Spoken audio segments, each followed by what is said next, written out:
Na edição de hoje, a gente te leva a conhecer sobre o Seminário de São Pedro.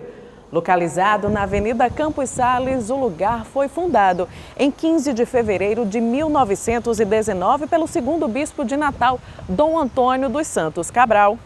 O lugar é a casa de formação dos futuros sacerdotes da igreja e considerado o coração da Diocese de Natal. Afinal, é aqui onde acontece o ministério da multiplicação sacerdotal de Jesus Cristo. E neste primeiro bloco, você conhece sobre a criação do Seminário de São Pedro, que já existe há um século. Deus zeloso guarda-nos, se a ti me confiou a piedade divina, sempre me rege, me guarda, me governa, ilumina. Amém. A devoção e a fé parecem ser parte inerente do brasileiro. Arrebanhar e congregar mais fiéis é um desafio constante da instituição católica. Para isso, espaços de formação de novos sacerdotes são fundamentais. Segundo o Anuário Pontifício de 2017, uma publicação da Igreja Católica, o Brasil continua sendo o maior país do mundo em número de católicos. A Arquidiocese de Natal reúne 3 dioceses. Cada uma delas tem o seu próprio seminário. Na Diocese da capital Potiguar, o Seminário de São Pedro é o lugar de formação dos futuros sacerdotes. Dom Matias Patrício, arcebispo emérito de Natal, saiu da cidade de Angicos, ainda adolescente, para iniciar no ministério da fé católica. Eu fui um menino normal, né? Simples, né? De família simples, graças a Deus, né? Que frequentava catecismo, que fiz primeira comunhão, que ajudei missa, não é? E estava assim teve um tempo que eu fiquei muito perto assim do vigário e um dia ele me pergunta se eu queria ser padre, fui para o seminário. Eu até me assustei, né? E daí não. Mas o meu colega, que recebeu o mesmo convite, veio e eu pedi a ele para me dizer como era aqui, né? O que era que se fazia aqui, né? E, na verdade, ele me passou tudo, me estimulou, e eu vim no ano seguinte, que foi em 1951. Naquela época, esse movimento dos jovens do interior era natural. O atual arcebispo de Natal, Dom Jaime Vieira Rocha, veio de Tangará para estudar no Seminário de São Pedro. Vimos que para ingressar no seminário tinha que concluir os estudos básicos primários, né, que era o fundamental, o ginásio, né, e entre o primário e o ginasial. Então eu tive de sair de Tangará, porque eu morava no sítio, tinha uma escola isolada na fazenda, mas só a 3ª série primária. Aí eu tive de ir para Santa Cruz, que era o centro maior na região, para concluir os estudos. O ingresso era 3 de fevereiro e em março recebia-se a batina e ficávamos usando batina diariamente, só tirava para jogar futebol. As vagas eram muito disputadas entre os jovens. Nem todos conseguiam ingressar no seminário. Era preciso muito mais do que motivação. Na primeira turma, em 1919, existiam apenas 12 alunos. Esses jovens, eles eram indicados pelos párocos dos municípios e, ao ingressar no seminário, deveriam cumprir uma árdua rotina de afazeres e de aprendizados. Quando eu vim para o seminário, eu vim, aliás, com o vice-reitor, que foi pregar um retiro lá em Angicos. Nós viemos de trem e ele morava aqui em Natal, na rua Zé de Alencar. Eu vim com ele, o seminário ainda não estava funcionando, propriamente era só uns 2 dias depois. Eu fiquei na casa dele, mas doido. Aí a mãe dele, uma senhora muito atenciosa, viajando numa cadeira de roda, eu dizendo que eu queria era conhecer o seminário. Aí ela me ensinou. Eu vim sozinho, de lá da Zé de Alencar, aí na Pudi, que era uma rua, só tinha areia, né? Uma casa aqui, outra por lá, bem, cheguei aqui, olhei, prédio grande, né? Bonito, né? Primeiro andar, que lá quase não tinha isso, né? Aí voltei né? Ainda dormi lá só no outro dia que vim, mas quando cheguei aqui me senti bem. Nem todos os seminaristas se consagravam padres. Alguns ficavam pelo caminho e optavam por outro tipo de formação. Mas o seminário garantia aos jovens estudantes uma formação para além da vida sacerdotal. Lá, eles aprendiam a ser bons cidadãos. Eu acho que o seminário representa toda a minha formação. Diria até de cidadão, não somente de cristão e sacerdotal, mas de cidadão. Porque aqui a gente também aprendia a ser um cidadão, né? Eu me lembro que o reitor do seminário naquele tempo era Dom José Adelino Dantas, o cônego José Adelino Dantas, né? Primeiro dia que a gente chega, ele chamava a gente para dizer como era o seminário, para explicar as coisas, para dizer o que era um mictório, para dizer como era que se usava, né? E assim por diante. Ele dava aula de civilidade, como a gente se sentar numa mesa, como a gente se comportar, como a gente ir por lugares. É interessante, a gente que aprendeu, né? Quem vinha para aqui e saía do seminário, saía um cidadão, um bom cristão. A formação, a disciplina, a descoberta cada vez mais da vocação sacerdotal, a importância do clero, nós tínhamos contato com os padres, então a formação recebida era de muito valor e as pessoas se destacavam no direito, no magistério, tantos médicos, tantos advogados, tantas pessoas profissionais liberais que se saíram, quer dizer, bem na sua vida por causa de ter passado no seminário. A formação inicial do seminário já constava curso ginasial e os cursos filosóficos teológicos. Os jovens rapazes aprendiam a multiplicar o bem e também a doutrina cristã. Me lembro que a gente dizia entre nós, eu estou aqui para ajudar os outros a se salvarem, até para salvar almas, não é? Aí depois a gente aprende que salvar a alma está pouco, é salvar o homem todo, a pessoa toda. Porque a pessoa não é só alma, não é só espírito, não é? A pessoa é corpo e alma, não é? É o homem todo que deve ser envolvido nas nossas preocupações, não é? Quem passou pelo seminário tem a maior reverência, né? Os ex-alunos sempre dão muita ênfase e demonstram muito carinho e atenção ao seminário. E no segundo bloco do programa Natal dos Meus Encantos, você vai conhecer sobre o que é preciso para ser um seminarista e futuro sacerdote. Tudo isso e muito mais logo após o intervalo. Não saia daí, que a gente volta já já.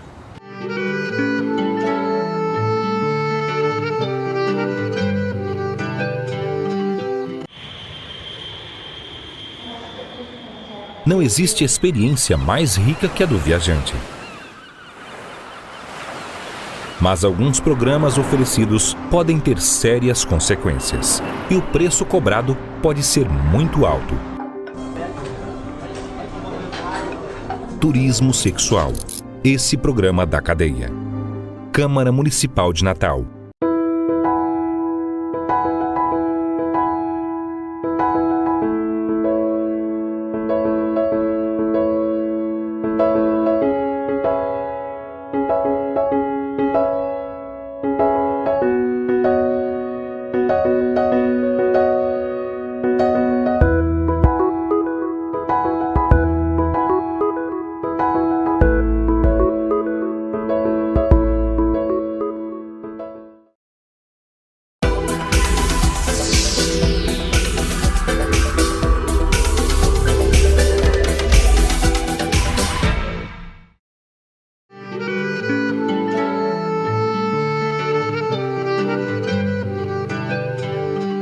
A consagração exige muito empenho e estudo. A formação dos seminaristas dura 10 anos. E para exercer o ministério como Jesus ensinou, é preciso abraçar a igreja e estar sempre a serviço do povo de Deus. Neste segundo bloco do programa Natal dos Meus Encantos, você vai entender o que é preciso para ser um seminarista da doutrina cristã. Vocação, fé, motivação e obediência. Sem esses requisitos, a experiência de entrega a Deus jamais será completa. O jovem que quer se tornar padre precisa, antes de tudo, frequentar os encontros vocacionais. É lá onde eles começam a ter o discernimento necessário para essa entrega. Nas paróquias, nós temos os diversos grupos de jovens. E nesses grupos de jovens, muitos jovens se sentem chamados para a vida sacerdotal. E aí procura o Seminário de São Pedro, para poder conhecer, e a gente acolhe esses jovens e vai apresentar a dinâmica do Seminário de São Pedro, o objetivo do Seminário de São Pedro e, sobretudo, a vocação sacerdotal. Esse jovem é trabalhado durante 2 anos, pelo menos, em encontros mensais, para se selecionar e então ingressar no seminário. A partir daí começa a etapa formativa. 2 anos de curso propedêutico, que é um curso que vai introduzir na vida comunitária, na vida espiritual, na doutrina da igreja, em todos os sentidos. Depois ele faz 3 anos de filosofia, 4 anos de teologia. Saindo do seminário, terá 1 ano pastoral numa paróquia determinada pelo bispo. Em seguida, será ordenado diácono, que nesse tempo passará pelo menos 6 meses de estágio pastoral, para então ser ordenado sacerdote. Em síntese, é um período de 10 anos de formação. Quando se ingressa no seminário, não se tem a certeza de já da consagração, porque as questões continuam sendo respondidas à medida que vai trilhando esse caminho. Para, após todo um período de discernimento, de acompanhamento espiritual, incluso as outras dimensões, se poder chegar, a igreja vai poder confirmar a vocação de cada pessoa. A preparação dos alunos acontece em 4 dimensões: humana, afetiva, intelectual e espiritual. No itinerário formativo, os jovens aprendem não só os dogmas cristãos, eles também aprendem a ser cidadãos. Fazer um processo de acompanhamento com cada formando, no que diz respeito, levá-lo a fazer a experiência com Deus. Dentro dessa experiência com Deus, logicamente que emana outras temáticas, como, por exemplo, refletir sobre a dimensão humana, a questão afetiva, observar a dimensão intelectual e também pastoral e fazer esse momento de partilha, tendo em vista a pessoa se autoavaliar e em seguida crescer como pessoa, como formando, tendo em vista chegar à consagração. Hoje, o Seminário de São Pedro conta com 52 estudantes, que têm entre 18 e 35 anos. Eles se dividem para ocupar os 24 quartos individuais e 12 dormitórios, que comportam 3 alunos. O seminário para uma diocese é uma instituição muito importante. Ela é a principal paróquia da diocese e para a igreja é tida como o coração da diocese. A instituição é o coração da diocese. Nesse sentido, as pessoas veem aqui o futuro da igreja, porque aqui se formam aqueles sacerdotes que darão continuidade ao ministério sacerdotal de Jesus Cristo. Todos os meses nós temos encontros vocacionais, onde esses jovens vêm para receber formação e informação sobre a vida no seminário e eles são avaliados, além dos sinais de vocação, por aquilo que as comunidades de origem deles relatam sobre eles. É do encantamento pela vida religiosa que vem o desejo de ser padre. Uma escolha que exige renúncia, obediência e disciplina. Entrar no Seminário de São Pedro significa assumir uma responsabilidade para a vida. Eu me sinto feliz, e mais ainda quando eu ouvia no tempo de pároco, e às vezes em algum momento, quando as pessoas diziam que eu era padre por vocação. Isso para mim era muito importante. Eu me sinto muito gratificado, muito gratificado, não é? Reconhecendo o que essa casa representa para mim. Muito gratificado, não é? E agradecido não somente a Deus, mas também àqueles que me ajudaram a isso acontecer, porque Deus age através das pessoas, né? E no terceiro bloco você confere a entrevista com Dom Heitor de Araújo Sales, arcebispo emérito e o responsável pela restauração do atual endereço do Seminário de São Pedro. É logo após o intervalo, você não pode perder.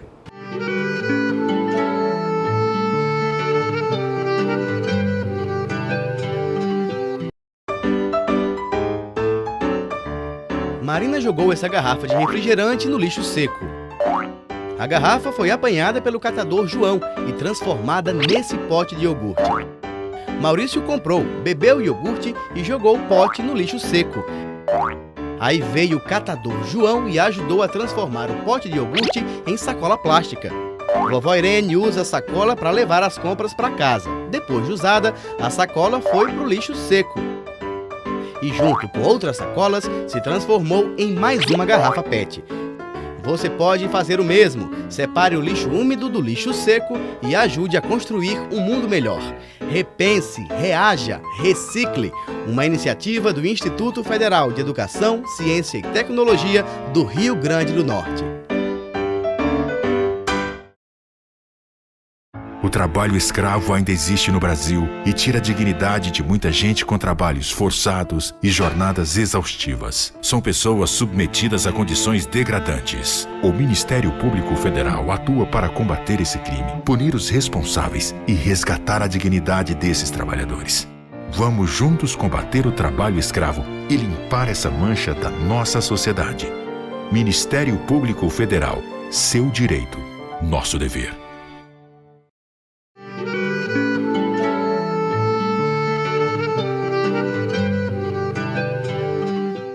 E a nossa entrevista deste programa Natal dos Meus Encantos é com Dom Heitor de Araújo Sales. Ele foi importante na reforma e ampliação do Seminário São Pedro no atual endereço. Foi arcebispo emérito e conta um pouquinho dessa história do centenário do seminário. Dom Heitor, obrigada pela participação. Como é que o senhor chegou aqui a Natal e começou a estudar no seminário? Eu cheguei a Natal com 3 anos de idade, vindo de São José do Mipibu. Aí fiquei aqui praticamente a vida toda, apenas alguma saída assim rápida. Mas, então, eu fui depois para o Colégio Marista, eu fiz meu curso primário no Marista, e de lá eu passei também no Ateneu e fui para o seminário em 1940. Naquele tempo fiquei no seminário em 1940, como eu acabo de dizer, terminando toda a parte do curso de Humanidades.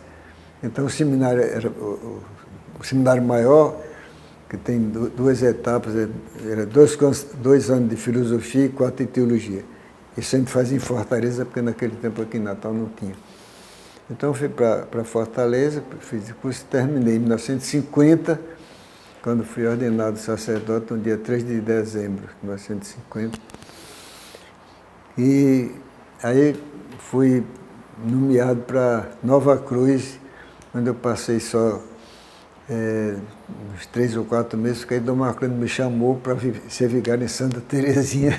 Eu fiquei lá, acabando de estar lá para, porque não tinha, o padre antigo que estava lá era Monsenhor Landim, que era um padre de Recife. Mas ele voltou para Recife e ficou... E a paróquia tem sido criada em agosto de 50. Então eu cheguei em março de 51. Aí recebi a chave da igreja. Não tinha mais... Aí vinha de manhã, abria a igreja, tocava o sino, preparava para celebrar a missa. Dom Heitor, quais são as lembranças que o senhor tem do Seminário São Pedro? Olha, as lembranças que eu tenho do Seminário Pedro são ótimas. Eu queria e quero muito bem o seminário, sim, mas aquele prédio também que, para mim, encarna o seminário, né? Ali onde eu vivi anos muito belos da minha vida, dos meus ideais, dos colegas. Foi sempre assim. Agora, eu tenho lembranças que não eram lembranças, às vezes, tão boas sobre o aspecto humano, né? Por exemplo, eu vivi naquele tempo, de novo, lá vou dizendo naquele tempo, né?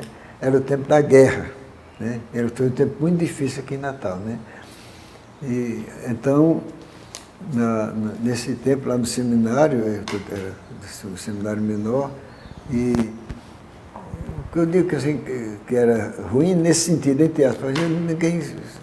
Era assim, o café da manhã era um pão sem manteiga e uma xícara de café preto. Pronto, era o café. Mas isso, aparentemente a coisa tem, mas queria estudar, queria ser padre, e tá bom, tá bom. E o almoço também era muito, muito difícil, né? Mas como era o tempo da guerra, tudo era difícil mesmo. E até, por exemplo, não sei se as pessoas desse tempo ainda se lembram, havia uma temporada que havia uma ameaça de que os submarinos nazistas bombardeassem Natal porque os americanos estavam construindo o campo de Parnamirim, porque o aeroporto de Parnamirim é que ia levar os aviões para o norte da África, para Dakar e a África, porque a guerra, os nazistas tinham chegado ao norte da África, né, tinham tomado tudo. E como os aviões não tinham autonomia para voar dos Estados Unidos direto para lá, vinha pela América Central, Belém, Natal, Dakar. Por isso que se chama, assim, esse salto, né, de Natal para Dakar, né? Mas isso, por causa desse medo de ser bombardeado, a cidade, então a cidade vinha em blackout, quer dizer, a cidade não tinha, nas ruas não havia luz, e nas casas onde houvesse uma janela para fora com vidros, esses vidros tinham que ser cobertos com papel preto para não aparecer claridade nenhuma. E se a pessoa precisava sair à rua de noite, ia com uma lanterna focando para baixo. Quer dizer, eram tempos assim, muito complicados, né? Mas passaram, eu ainda estou vivo. Mas essas lembranças, hoje não são lembranças negativas, não. Elas são positivas porque a gente enfrentava tudo aquilo, né? Dom Heitor, e o senhor participou, é o responsável pela restauração, pela reforma, pela ampliação do Seminário de São Pedro, que condicionou a mais seminaristas terem aquele seminário como casa de formação sacerdotal. Como é que o senhor se sente? Muito feliz. Agradeço muito a Deus que se serviu de mim para fazer com que o seminário hoje é um prédio muito bom e que tem a possibilidade hoje para tantos alunos.